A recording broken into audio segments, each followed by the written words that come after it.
আসসালামু আলাইকুম। বাংলা নিউজে আপনাদের স্বাগতম। গণমিছিল থেকে এবার দেশব্যাপী গণ অবস্থানের ডাক, আতঙ্কে সরকার। বিএনপির ডাকে ঢাকায় সরকার বিরোধী যুগপৎ আন্দোলনের প্রথম কর্মসূচি গণমিছিল শান্তিপূর্ণভাবে হয়েছে।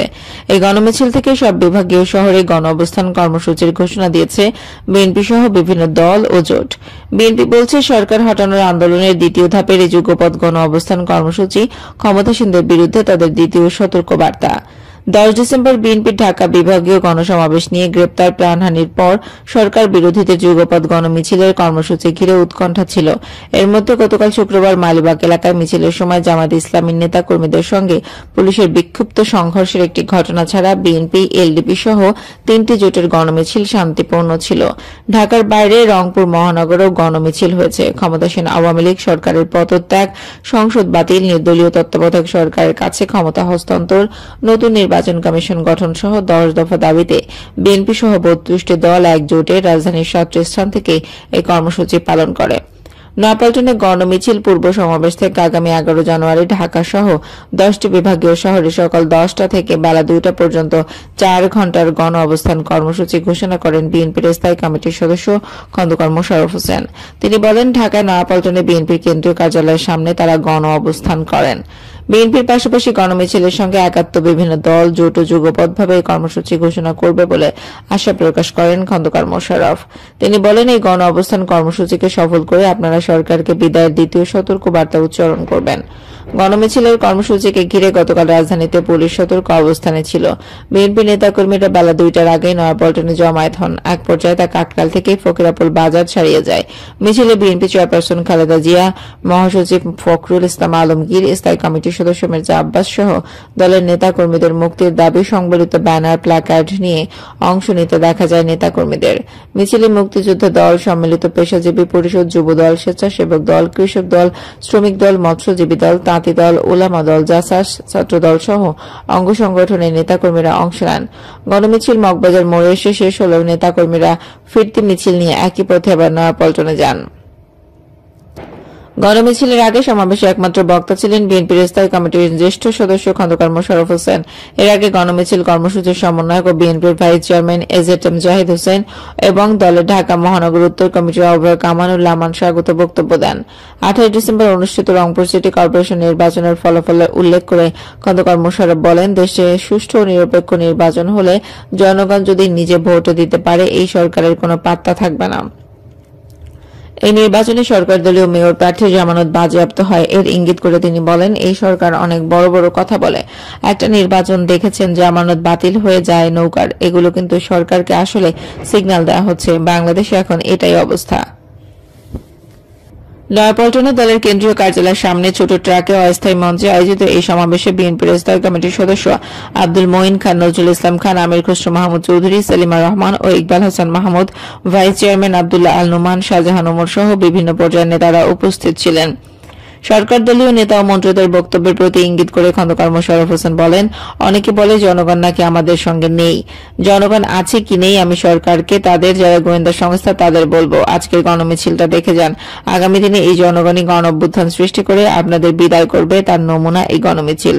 10 ডিসেম্বর রাজধানীর গোলাপবাগে বিএনপির ঢাকা বিভাগীয় গণসমাবেশ থেকে সরকারের পদত্যাগ সহ 10 দফা দাবিতে এই গণমিছিল কর্মসূচির ঘোষণা হয়। এর উল্লেখ করে খন্দকার মোশাররফ হোসেন বলেন, এই গণমিছিল 10 দফা আন্দোলনের প্রথম কর্মসূচি।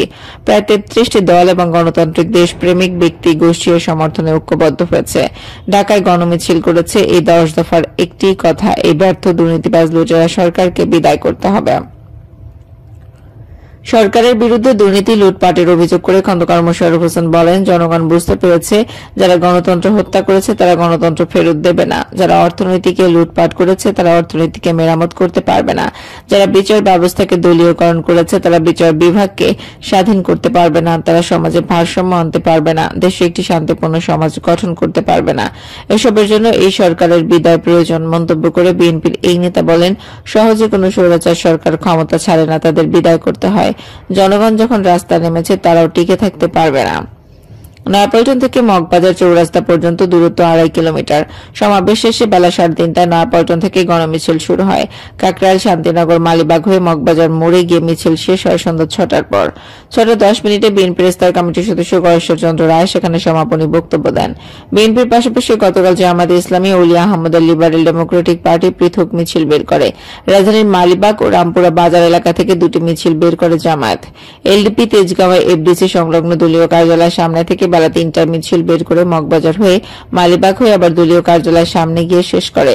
ওলি আহমদ মিছিল পূর্ব সংক্ষিপ্ত বক্তব্য দেন। এছাড়া 7 দলীয় জোট, গণতন্ত্র মঞ্চ, জাতীয় প্রেস ক্লাবের সামনে সমাবেশ করে গণমিছিল বের করে পুনরায় পল্টন মোড়ে ঘুরে বিজয়নগর হয়ে কাকরাইলে গিয়ে শেষ করে।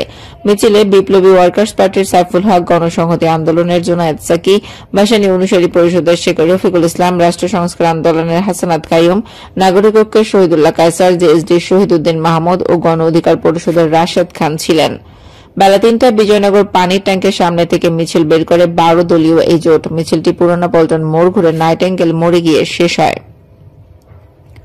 মিছিলে মোস্তফা জামাল হায়দারের জাতীয় পার্টি, সৈয়দ মোহাম্মদ ইব্রাহিমের কল্যাণ পার্টি, মোস্তাফিজুর রহমানের বাংলাদেশ লেবার পার্টি, শাহাদাত হোসেন সেলিমের বাংলাদেশ এলডিপি, মহিউদ্দিন ইকরামের জমিয়তে উলামা ইসলাম, জুলফিকার বুলবুল চৌধুরীর বাংলাদেশ মুসলিম লীগ, 10 দলীয় জাতীয়তাবাদী সমমনা জোট বিকেলে জাতীয় প্রেস ক্লাবের সামনে থেকে পুরানা পল্টন এলাকায় মিছিল বের করে।